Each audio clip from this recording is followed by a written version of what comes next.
I will go find the other reviewer after I get things started here. So again, this afternoon I'll introduce the reviewers. Start over here with Andrea Ponzi, our key distinguished professor, architect, scholar, man about town, from Florence, Italy. Barbara Molyneux from Perkins Eastman Architects, heads up their interiors there. Barbara is a graduate of the School of Architecture. Michael Marshall, who's a good friend here in DC, has his own practice, Marshall Moore Architects, also has taught here in the past, may in the future be teaching here, so let's see. Good to have you here.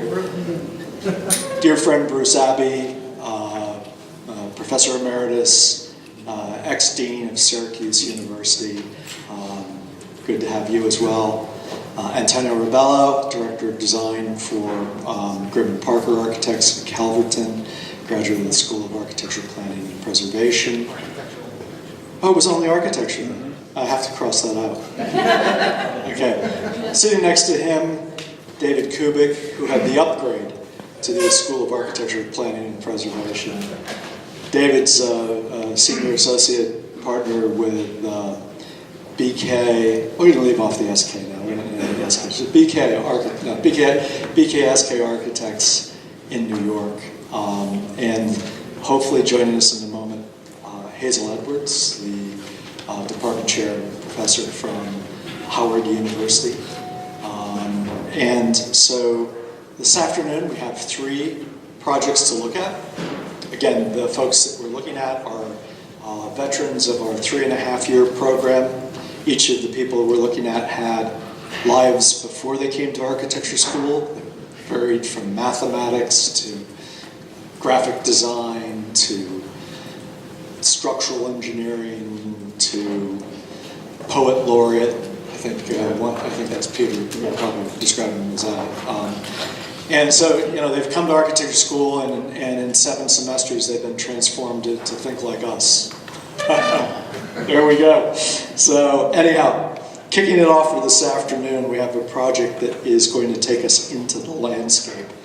And Aren Knudsen is really passionate about this. And he was advised by Peter Noonan, Jana Vandergoot, and myself. It's all yours. Thank you very much. Appreciate it. As you said, my name is Aren Knudsen. The title of my thesis is Wilderness by Design, Architecture as Arbiter of Wilderness and Civilization. I think for many of us, when we hear the terms wilderness and civilization, we might think of images similar to this. For wilderness, we think of these uncultivated landscapes, free of human influence. With civilization, we think of infrastructure, grid lines, and order. It is in human nature to want to control the environment.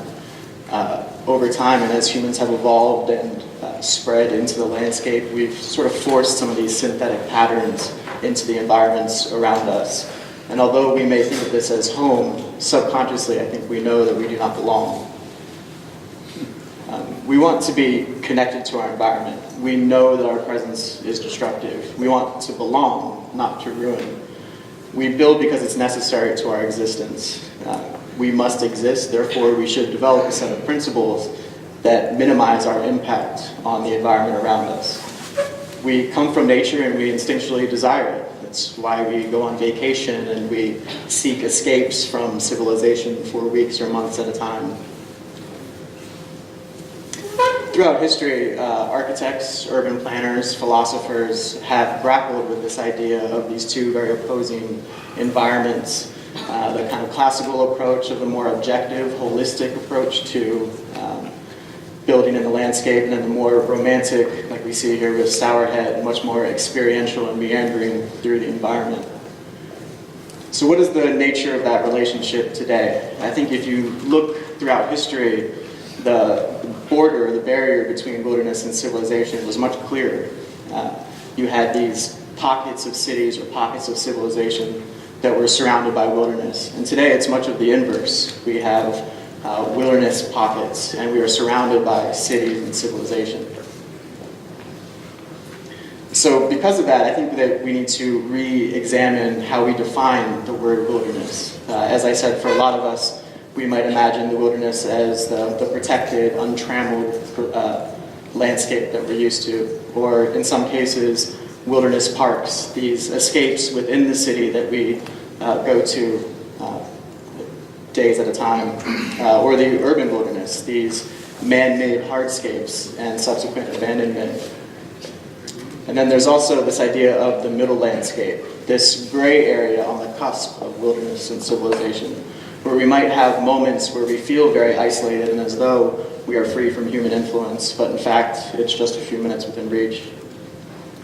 So how do we mediate the relationship between wilderness and civilization?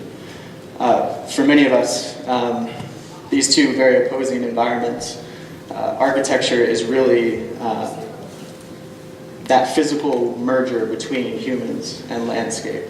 It's that thing that brings us together. And in doing so, in the way in which architecture brings humans and landscape together is through the intensification of our connection to place. These are a set of principles, physical, cultural, metaphysical, that we can use with design that might inform how we connect ourselves to the environment and enhance that connection to place. Throughout history, architects have used some of these principles. If we look at Alvar Aalto, the experimental house, this house that is a retreat in the landscape that looks at material, the way that you create boundaries of privacy within a larger swath of wilderness or frame views into the landscape. Aren Knudsen and the Friedensborg housing, creating a community out of a series of homes, each again that create this private garden formed by the building walls themselves and frame views out into the landscape. Part of this study and how we enhance our connection to place, we analyze the conditions in which we're building. Whether those conditions are a very cold environment, humid, tropic. We analyze solar conditions, wind, precipitation, and even look at some of the primitive vernacular architecture, these kind of tried and true techniques of how people have built in these landscapes in the past. We also look at it from an observational point of how we can pull design techniques from the environment and abstract them into ideas that we can put into our buildings. And I think that you can find parallels between some of these ideas that we find in nature and ideas that we use with architecture, ideas like expansion and contraction, or the natural clear story that can be created through light that comes through vegetation. So this thesis looks at the Horn Point Laboratory and tries to adapt these principles in a way that creates housing for the staff and researchers that work on site. They do a variety of different environmental studies, climatology, marine biology. The site is located in Cambridge, Maryland. It's about 2.5 hour drive outside of the larger civilization of Washington, D.C. If we take a closer look, the site is just on north here, northwest of Cambridge, Maryland, about 20 minutes, 30 minutes. And you can see it's surrounded by this rural and very agricultural land. A closer look at the site, we can see these moments of human impression that are surrounded by this very natural, lots of vegetative environment. And they're clustered around this primary drive that we see in the middle here. If we look at some site photos from the site, we have that main drive on the left there, a historic building in the DuPont residence, and then some of the lab facilities. And this is juxtaposed by the natural environment, which is on site as well. And it almost feels alien in nature. You walk 10 minutes and it's like you're in a whole other world. This is a historic photo that was taken sometime between the 1920s, 1940s. And it shows that the site was once owned by the DuPont family. And if we examine it a little bit further through this site plan, we can see this strong array of trees that ends with the DuPont residence. We see some of that classical language that I mentioned earlier in a bit of a formal garden, as well as the agriculture that's all throughout Cambridge and some of the irrigation channels there. If we compare that to a photo that was taken in 2013, we can see those impressions of history, of time and memory in the current site, and see how vegetation, when not constantly groomed by humans, can regrow fairly quickly. So a couple of the important things I wanted to point out about the existing conditions. This is the primary laboratory building. It's the Arrow building in the center of Horn Point Laboratory. Here we have the original DuPont residence at the end of that primary drive. We have the oyster hatchery and the pools just to the left there. And then an education center that's in kind of a more natural portion of the site. The program is actually pretty small for such a large site, about 400 acres within this image that we see here. And it's kind of sporadic in its nature and how it's spread out along the site. Circulation is done, pedestrian and vehicular happens in the same roads. We can see that connection between those sporadic buildings. A lot of the buildings are focused, as I said, along that main drive and clustered in the center with the vegetation around it.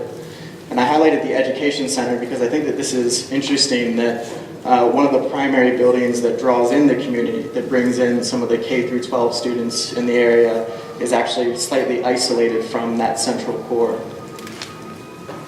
So the goal of the design for the master plan of this thesis looks to improve circulation on the site, perhaps engage the community a little bit more by adding some new program, enhance the experience with nature, and provide housing for the staff, the professors, researchers, and guests that visit the site.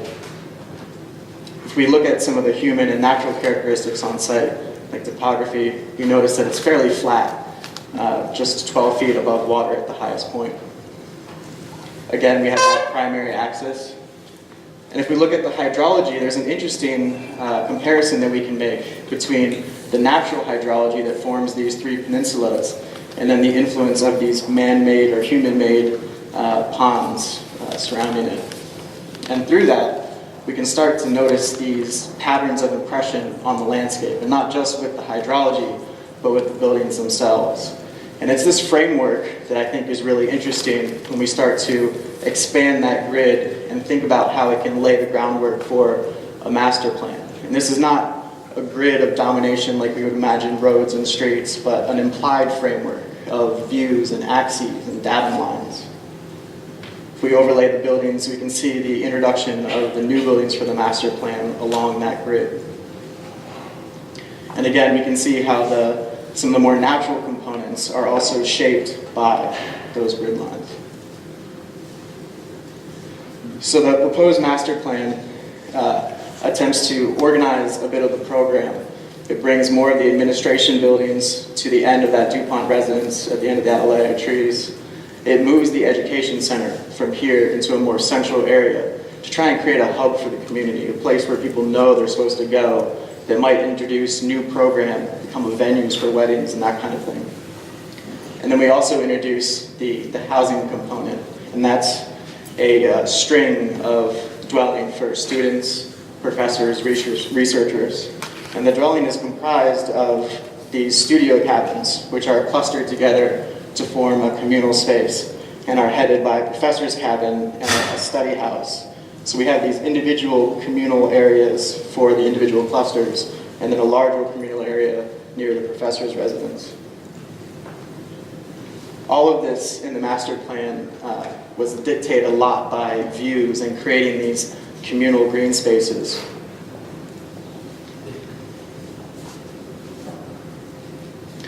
The master plan, looking at the circulation of the master plan, we can see an introduction to pedestrian circulation on the site, as well as the existing vehicular circulation. And this circulation is important because in order to encourage people to not get in their cars and drive from building to building, we want to enhance that pedestrian experience. And you can see the intention here of creating some of the more organized, almost classical orthogonal lines, and then the more experiential lines that are moved through the natural landscape and into the built environment. The string of cabins was really organized, the framework for this was really organized by the history of the site and the DuPont family. These irrigation lines became extremely interesting in how we frame those views out into the landscape. And if we take a closer look, we notice that the professor's residence is the head of this string and sits along those irrigation lines. So you can imagine in a heavy rain or some weather events, you might celebrate some of that rainwater that goes from the buildings and into a bioswale before it actually reaches the Chesapeake. The primary goals for the string of cabins was really to encourage community and engagement between all the various walks of life on the campus, to encourage students to interact with professors and researchers to interact with students. One of the primary ways in which we try to do that is through the hearth system. So we have this primary masonry hearth that is really the anchor for these communal clusters and creates the anchor for the outdoor living room, as well as the indoor hearth, which anchors the indoor living room for a lot of the studio cabins. In addition, these hearths really act as markers in the landscape that enhance their connection to place, in that this is my individual studio cluster. Facilitating procession through the landscape, it's interesting to think of how people move between the built environment and the natural environment, what that experience might be like. So we can think about moments on the site where you would get views out to the Chesapeake, or similar to Stourhead, you might find moments where you can see one of the hearths off in the distance without actually being able to reach it immediately. The design of the studio cabins was really about restraint more than anything. We wanted the architecture to not compete with the landscape. The landscape is complex, and the architecture should be simpler in nature to provide a stage to view the landscape and not compete with it. The threshold between the indoor and the outdoor environment was an important design idea, creating a lot of these nanowall glazings which can completely remove the barrier between indoors and outdoors, while also adding these privacy walls which can be moved in and out, which act as serve a purpose for privacy, but also for the more dormant times during the year. Times like in the fall or in the winter where there might be less people, and these can kind of protect some of the studio cabins. If we look at the professor's cabin, a lot of the design was dictated by the program. This idea of having two programs, a more public and a more private side, in order to encourage the connection between the students and the professors. And if we separate those two programs, we start to notice a very similar form, that dog trot cabin, which is also has that nanowall glazing in order to remove the barrier between the indoor and outdoor environment. The design of the studio cabins is supposed to be flexible in nature so that it can fit a variety of different people that stay there. We have the kitchen, living, and dining in one room with the large gable roof above it, and then the bedroom and poche space towards the back of the cabin where the private balcony is. We can imagine that with just a few moves, we could have twin beds with the loft. We could have a third bed in the loft, and we could have 3 K through 12 students staying in one cabin. So total in one string of cabins, we might be able to house 21 students and a staff member to help guide them through the landscape. And then as well, creating an accessible unit, not only in the individual cabins, but the cluster itself, so that we aren't limiting anyone from being able to access nature. In closing, I think that the Horn Point Laboratory is really a microcosm of this idea of the opposition between wilderness and civilization. It facilitates an academic life that moves between the built environment and the natural environment. And it does this through the procession through space between the natural and the built environments. That we can imagine people commuting to civilization in the morning and retreating to the wilderness at night. And through that procession, they enhance their connection to place, invigorate their mind, and strengthen their connection to the environment, their field of study. With that, I'd like to open up to questions and comments.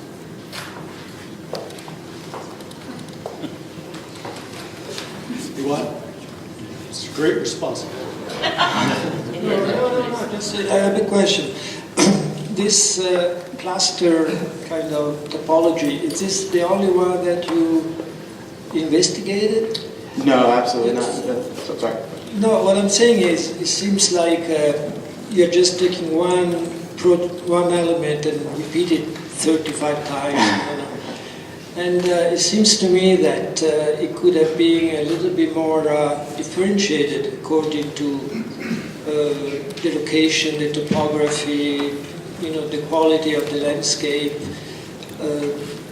and even the fact of repeating exactly the same pattern don't you think it just creates a little bit a sense of standardization of the element, while in nature it should be a little bit different, it should be a little bit more differentiated.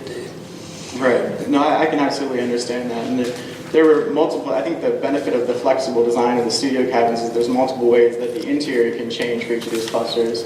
But the clusters themselves are dictated by the topography and some of the immediate environment. The professor's cabin are all aligned along those irrigation channels, but the tail of the string moves and reacts according to solar orientation or according to some of the topography that we see on site. There were a variety, if we look at the process here at the end, there were a variety of different ways in which I looked at how they could be organized into the landscape. You can see here one where the professor's residence looks out on the Chesapeake and the studio cluster is kind of flanked either side. There was a series of studies I did where I just made a bunch of small models and placed them strategically on a map just to kind of see what combinations could come. Ultimately, I felt that this fit best to tie back to the history of the site while also making the best use of the topography, the site conditions, and allowing for the most people to be housed on the site at the same time. Another question is regarding the orientation, according to the sun path, for example, or ventilation, natural ventilation. Have you considered, for example, the strategy for passive solar energy for these cabins, so that you have a south-facing glass, maybe a north-facing, or is not an issue? No, that has been thought about. I imagine that hopefully for most of the year, these cabins, because of, if you look at one of the ventilation diagrams here, things like the ridge vents and the wonderful cross ventilation that you can get, that for most of the year you wouldn't need to use any systems to help cool or heat. Maybe the masonry fireplace would help in the winter. There's also actually a solar farm which is being put on the site right now. So the cabins themselves wouldn't necessarily need to incorporate solar panels or things like that. It's also so heavily vegetated in this area that I'm not sure how effective they would be.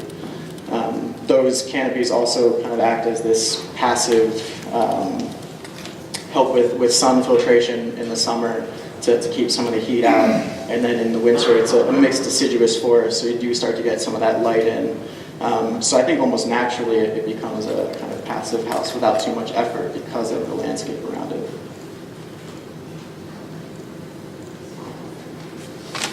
In this we don't get a lot of, your whole semester's thinking about this, right? So it's kind of like a moment in time. But I think that long alley is such a powerful thing. I really liked kind of how you were taking the master plan off of that, because that seemed really kind of, you had this strong grid, so you just kind of folded back from that. It seemed really natural. Did you give yourself this idea of cabins, or did you look at density as opposed to like, okay, let's just save this and put all these people in in some net zero-y thing over here, or an Indian longhouse, or right. That we don't really want to mess up that much landscape? Yeah, I mean, that was a consideration. I kind of went back and forth on this idea of density, about trying to find that balance between being able to house as many people on the site as possible, while also trying not to be too invasive that you lose the character of this really natural portion of the site at the same time. At the moment, there is a dormitory located on site that, not in this plan, but in the existing plan, is right here, and it houses about 20 to 23 people. And there can be as many as 80 people there on average during the day. So in the end, I felt that this was a good balance for density. I did start with the idea of cabins. I wanted to have that connection, that kind of thorough idea of being in the wilderness and connected to nature. So when you get to the cabins themselves, did you look at so you got this indoor hearth thing, but did you look at the idea of the cabins being completely off the grid? Off the grid? Yeah, that part of the experience here was that you were going to go in there and you were going to have to heat and figure out some way to, Yeah. a composting toilet. They look kind of like conventional conveniences when you could, and it doesn't look like you can drive a car anywhere near there. So, Right. get your wilderness hat on, Yeah. No, this was something that I went back and forth on. How much do you want to feel like you're out there on your own?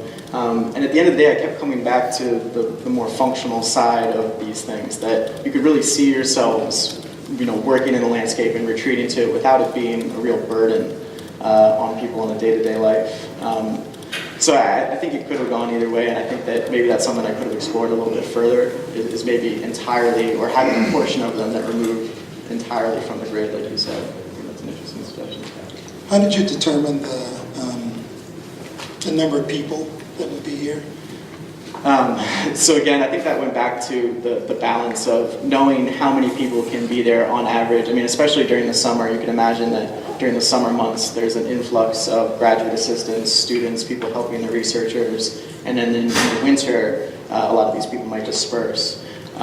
So ultimately, like I said, I think it was a balance of trying to fit these in the landscape, getting as many people as we can in them without, really removing that character. But it seems that this would be sort of a retreat in a sense, so wouldn't there be a need for a more communal experience rather than everyone having their own kitchen? That in the evening people would get together someplace else. Absolutely, yeah, and I think that was kind of the idea behind the education center here. At the moment, it really is only used for K through 12, and so there's large portions of the year where the current education center isn't used at all, and it's almost abandoned out on this portion of the site. So by moving it here, I thought of this education center as being multi-purpose, that had a kitchen that might work with some of the agriculture that we are reintroducing onto the site. Cambridge has a wonderful program where farmers can actually take care of the agriculture. You don't need people here working the land every day. They get a piece of the pie, so to speak, but then this also provides food to keep on site. So that education center is where I imagine that communal area with this communal space between the form of the building with views out to the Chesapeake that's right on the cusp of that threshold between the built and the natural environment. So you do have these individual small clusters where you can be on your own and cook on your own, but then there might be more formal gatherings in the education center as well. But wouldn't you want to sort of direct and foster that sort of communal experience by not having each one as its own separate little house? Yeah. It just seems like you had the idea to make cabins and then you work backwards. Right. Versus the need to have the cabins came for whatever reason. I see what you're saying, yeah. You just like to make these nice, neat little cabins. Where are we going to make dinner again? Well, yeah, when I think about the different retreats or foundations, it's really about you go and maybe you study, you do whatever on your own, but then in the evenings, I think like the Rockefeller Foundation, I think they own property in Bellagio in Italy, and so they sort of demand that you have that evening experience together to share whatever your research is, whatever you're working on. Right. And well, at any rate, I just question. Yeah, no, and I understand. I think that part of that also was supposed to be that communal space that's formed at the end. And while I agree, I think that perhaps there could have been a building or part of that study house may have become a communal kitchen at the end of each of these strings or something of that nature.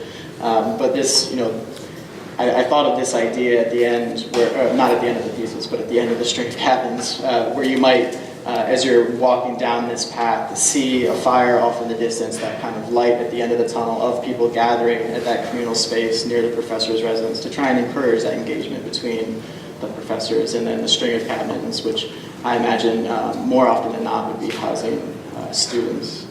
And then I think in addition to that, we also, outside of the kitchen component, there's sort of two communal spaces that are created here. The hardscape that's around the study hall with the hearth, and then the more vegetated communal space. So together it really forms a much larger gathering area than you would get in just these individual cabins. Kind of that option between whether you just want to be with your friends in that studio cluster or whether you want to take part in more formal gatherings and that kind of thing. All right, just let me pick away a little bit at practical issues.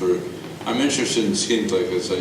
Every year there's always someone who does one, right? I mean, it's a good thesis topic, and it's been done, so you've seen a lot. But I can imagine that people have to get to these units by golf carts, you know, and that the service people come to change the linen and pick up the garbage and so on. And all the kind of provision of making this kind of event work. And you have to really detail the hell out of every little moment. I'm interested that you have this nice overhanging porch facing south, but all the entrances, you have to stand outside in the rain without any protection to put the key in the lock if there are any keys to be needed. It's funny little details like that that make these things work or not work very well. And I too was interested in what set the numbers, because one could imagine different hierarchies. Right now it's very much like you model a suburban development where the developer came in and maximized the number of units that he could get on the landscape.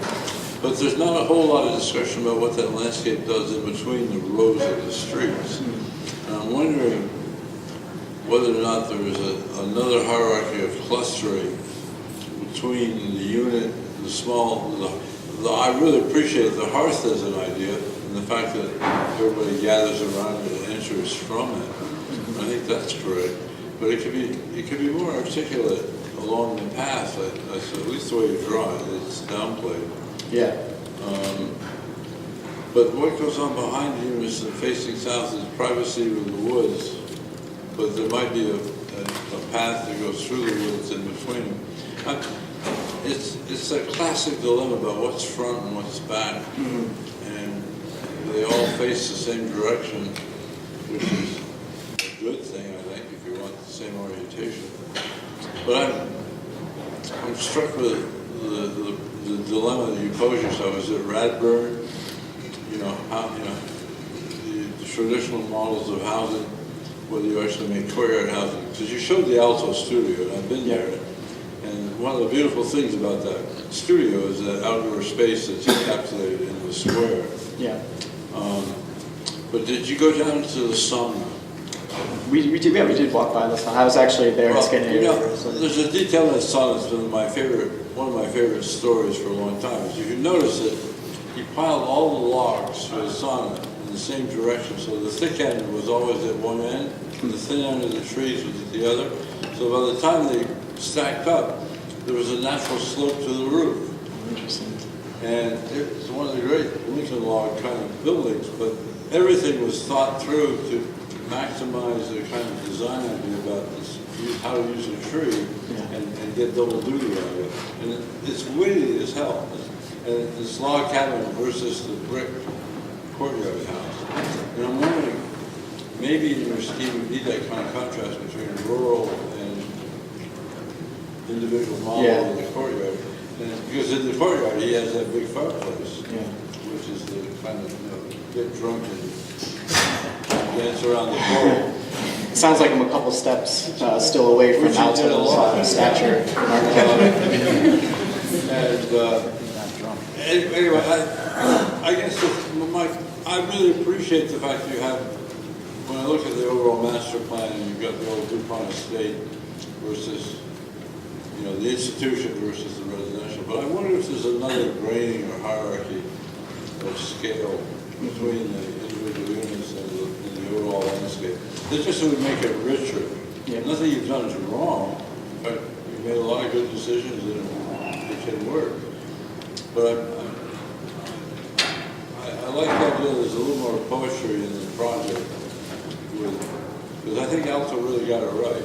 Yeah. And the fact the walls are testimonies to how you can make brick powders, to explore the use of the brick, and the volume inside this is a big space. And then you get down to the sauna, which you can run off into the water. But the sauna with that telescopic lung condition just blew me away. Because it was windy, it was funny, but it was clever. Even the window goes in sideways a little bit because of the slope. He doesn't put the window horizontally, he just puts the window in sideways. And it rests on top of the log as it goes up. Anyway, these kinds of projects are wonderful, and I think architects, if they're lucky, get to do these things every once in a while. I have a 800 square foot cabin in the Adirondacks, which is just great for 2 people. Don't come. That's not an invite. We had a discussion. He goes to the hotel. Aaron, I'm really in love with the solution for the building. I think from a conceptual point of view, the building has a character that is totally fitting with your concept. I can see myself being in there. It's from someone that spends a lot of time in the Chesapeake Bay. I do understand these spaces very well, and I appreciate the fact that you created unpretentious yet extremely sophisticated little cabin. There are things that I question, like practical things like gutters. But from the overall point of view, it's extremely attractive, and I see through your process how you kind of got there, and I see the influence that this trip to Scandinavia may have been on you. One thing that I always like, and I'm saying this because I'm at a thesis presentation and I have students here near me, and one day you're going to be practicing and designing buildings pretty soon. We have to be compassionate with everyone, people with disabilities. Yeah. Universal design is a big deal, and that is a challenge that it will inform how you will come to a solution. Yeah. So as much as I love steps and all those things, how do you we all are one fall away from being in a wheelchair. And these are things that I hope people are listening to me. When you design, use that not as a hindrance, but as an opportunity to achieve what you need to. Because in the real world, you gotta deal with that. Yeah. Okay. Another thing, the approach to the landscape design for a sustainable project. I was wondering if I counted about 72 cabins plus the teachers' cabins there. It's a lot of and I'm wondering about all that land that you are using, about all the ecosystem that you're disturbing. Wouldn't that be better if they were a little bit more clustered in the area and you leave everything else alone? Anyway, the drawings are beautiful. Really enjoyed it. Congratulations. No, thank you very much. I just want to go back to an earlier comment about the scale. I think one way to kind of enliven the project a little bit is thinking about food. I mean, you spoke about it a little bit with the gardening or crop area in the front and the education center, but to me that feels a little far for people to walk, and I think the idea of shared gardening and shared dining is such a bonding experience, and you started to create spaces where you could do that. And I was looking at your site plan and one of the original aerial photos behind you there, and I think where the education center was is actually a very big clearing right now where there are no trees that you're now showing trees. It's going to take a long time for those trees to look like all the other ones around them. So maybe that's actually an opportunity where there's this intermediate scale and you can have some gardening area, herb gardens, I need a little parsley tonight, where can I go grab it without having to walk all the way out to, and again, that's ways to, what's that? The deer area. Yeah, that's true, that's a good point. I struggle with that every day. So I think that's a way to both have a community like this where you can retreat to your individual cabin, but at the same time, should you choose to, you have great ways to engage everyone around you. And again, you've started that with the areas by the professors' cabins and the green spaces behind them, but I think if you're asking people to experience the land, like if they can literally get on their hands and knees in the dirt And work the land. land, it's a great way to really be part of that experience. Yeah. So that's just something, I think, again, almost like another scale.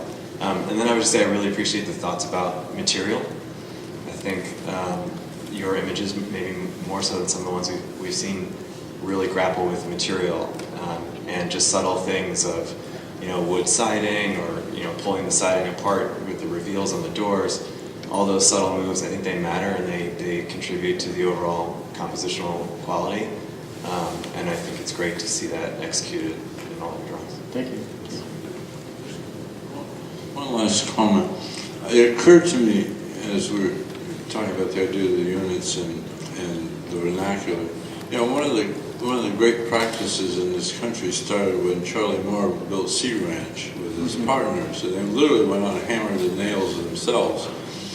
But Sea Ranch is pretty interesting in that it clusters the units in a very romantic way. Because you walk in the unit and you look straight through the unit to the Pacific and the cliff and the water splashing up.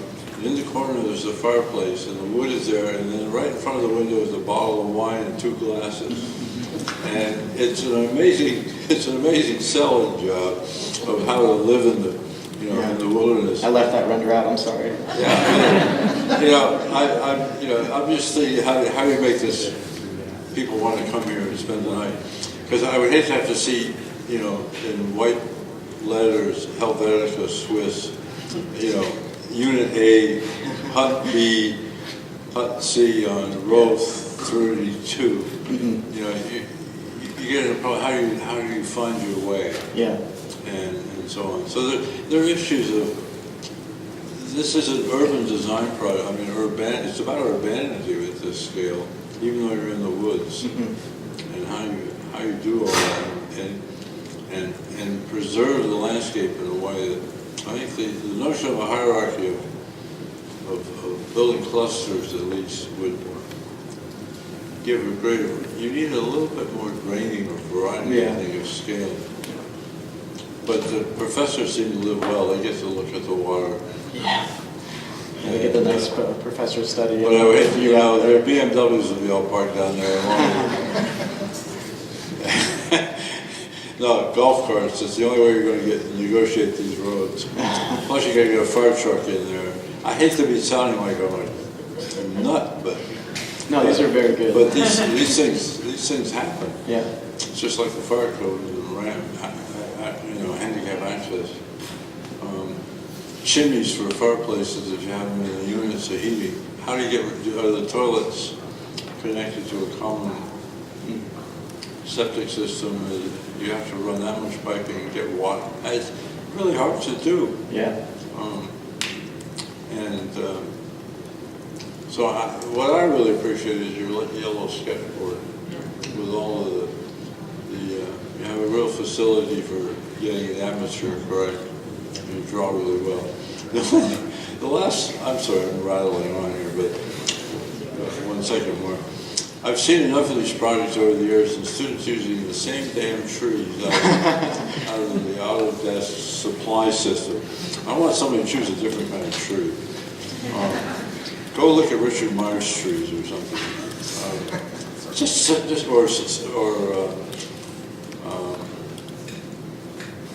Anybody's trees.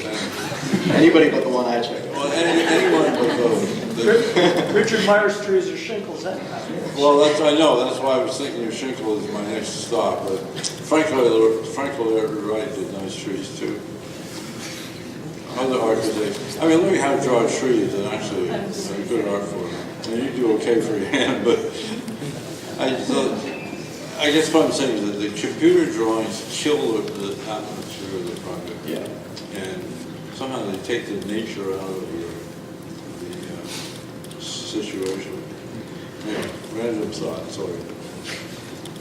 I think you're absolutely right. I grappled with that through the process. Everything was hand-drawn, and trying to figure out how to represent that at the end became a challenge, trying to find that balance between the two. Sorry. I love this project. I think it's a beautifully presented. The drawings are very nice, and in some ways I understand the cabin because of a place that I own down in South Carolina, where they actually have slightly larger than I think your units, but almost 300 of these houses, clustered around a lagoon, and there's a ring road that connects them all. So I wonder whether there is a hierarchy to the cabin strings. So if you're closer to the end, are there more amenities or something that makes those units more special than the ones that are farther inland? And then, so is there a hierarchy to the cabin strings? And then did you consider a different orientation so that people, instead of looking at the path, they're looking at the Chesapeake, which I think is one of the nicer amenities of the site? Yeah, you're absolutely right. I don't think that a lot of those drawings made it onto that process board. I probably should have added another board, but there were definitely moments, as I kind of mentioned earlier, where each individual cabin was about the views out and not just the professor. This is kind of where it fell, but I think all of you have suggested wonderful things that I would love to keep pursuing in the future. I wanted to go back to trees for a second. I think, so the first project that my cohort did at Cornell was for a garden on the site of the Prince Albert Palace in Berlin. And it was a site where the Nazi SS had committed atrocities, and the idea was to take this site and somehow make it be a kind of theater of memory. And I remember one of the things we struggled with was how to represent landscape. It was formative for me. That was the point where I realized that if I had to do all over again, I probably would have become a landscape architect and just gave up this dark art altogether. The irony is that what we were striving to do, because we're drawing with our hands, not with pushing buttons on a keyboard or a mouse, was that our intent, if we were showing in LA or showing in a Bosque or showing something that had continuity, was to try to draw exactly the same tree over and over and over. But the difference was, because it was a hand drawing, there was a natural iteration of the tree that occurred. No two trees were identical to one another. There was a kind of mechanistic quality without being mechanical, without being repetitive and redundant. And so I think that may be kind of the trick. Maybe there's an algorithm somebody can write for the tree that you put into things, so that there are variations on that tree that pop along as it goes along, but not too much so the whole family can be there. And I'm saying that because I can imagine the next iteration of Theses where we have every single tree in an LA looking different, and then of course you don't have an LA anymore. So, and you've restored the LA, and you've been very nice about making sure that it gets restored with a whole bunch of trees that can be friendly with each other. So, I thought I'd say that. I'll pass this back to Barbara, but then we got to give it back to Peter because we have to end. You wanted to say something, sir? You know what happens now? You don't plant the same species anymore because they want landscape. They want to alternate, and you can't get an LA because they say, oh no, they'll all die at once, and you have to cut them all down, and we want to preserve. So there's some real funny contradictions going on. You need a double LA, and you need to stagger them. There you go. Barbara? Yeah, two quick thoughts. One is, this is an area that is, was probably deforested entirely by 1825. So to say it's wilderness is probably kind of a new version of wilderness. So, but I think the whole idea of investigating how to restore what was truly natural landscape, as opposed to all the intervention of foreign plants that aren't indigenous, would give you another opportunity. The other thing I would say quickly is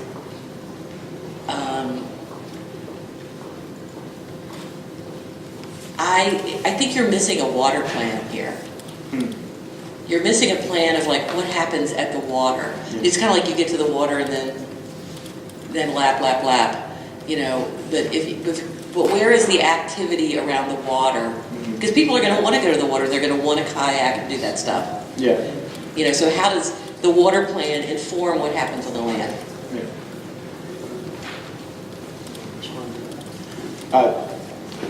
No, I don't think so.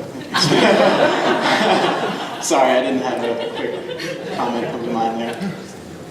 So, I really enjoyed working with Aren on this project. He, I think, learned quite a bit, and it's interesting that, you know, there was a lot of talk about representation, and Aren is one of the students who came to the university with a lot of computer skills, and especially on this project, but through the studios as I've seen him progress, really spent, I would say, most of his time, or quite a bit of his time, representing the project digitally, but really hand drawing it, making a lot of models, and I think that helped the design process. I think the comments today were appropriate and worthwhile, issues of density and particulars on how some of the detailing and the accommodation of services, local infrastructure are appropriate, and things that he'll continue to think about. I really liked one of the comments that was made about the project being both sophisticated and unpretentious, and I think we can think about the student that way as well. Aren brings a sophistication to his work here, but it's completely unpretentious. And then also the kind of the root word of sophistication, he's always searching, and he's always asking questions about how to make the project better. So we're again really happy to see this work on the wall, and excited to see what's going to come in the future. Thanks so much. Yeah, thank you.